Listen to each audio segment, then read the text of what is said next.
রাষ্ট্র সংস্কারের জন্য গঠিত সংস্কার কমিশনগুলোর সুপারিশ গ্রহণ করে তা বাস্তবায়নে এগিয়ে আসার জন্য দেশবাসীর প্রতি আহ্বান জানিয়েছেন অন্তর্বর্তী সরকারের প্রধান উপদেষ্টা প্রফেসর ডক্টর মোহাম্মদ ইউনূস।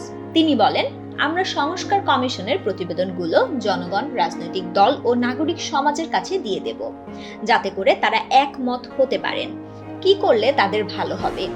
আমি আশা করি সবাই মিলে প্রস্তাব সমূহ এক মনে গ্রহণ এবং বাস্তবায়ন করবে। কেউ না বুঝলেও আমরা আপনার প্রয়োজন বুঝি, আর তাই তো অত্যাধুনিক ফিচার সম্বলিত বিভিন্ন সাইজ আর কালারের 250-টিরও বেশি ডিজাইন অপশন নিয়ে ওয়ালটন স্মার্ট ফ্রিজ বোঝে আপনার প্রয়োজন। বুধবার রাষ্ট্রীয় অতিথি ভবন যমুনায় বিচার বিভাগ সংস্কার কমিশন এবং জনপ্রশাসন সংস্কার কমিশনের প্রতিবেদন গ্রহণ করে এসব কথা বলেন তিনি।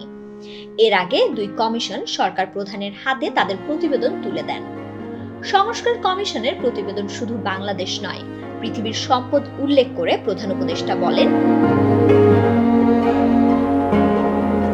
এটা শুধু বাংলাদেশের জন্য নয়, বিশ্বের জন্য অবদান। সব জাতিকে সংস্কার সমস্যা মোকাবেলা করতে হবে। যারা সংস্কার নিয়ে চিন্তা করবেন, তখন তারা দেখবেন কি বাদ গেল।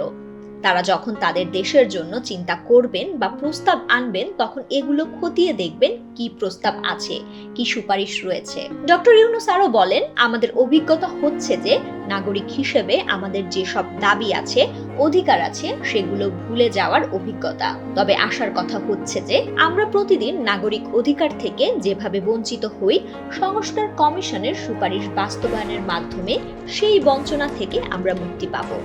সত্যিকার ভাবে নাগরিক হিসাবে অধিকার ফিরে পাবো, এটাই আমাদের প্রত্যাশা। বিচার বিভাগ ও জনপ্রশাসন সংস্কারের গুরুত্ব তুলে ধরে সরকার প্রধান বলেন, এই দুটি ক্ষেত্রে সংস্কার হলে বাংলাদেশের সকল নাগরিককে তার স্পর্শ করবে। অন্যান্য কমিশনের বড় বড় লক্ষ্য থাকতে পারে, কিন্তু সেগুলো সরাসরি তাদেরকে স্পর্শ করে না। ধনী, গরিব বা মধ্যবিত্ত যেই হন না কেন, এই দুটির সঙ্গে আপনাকে সম্পৃক্ত হতে হবে।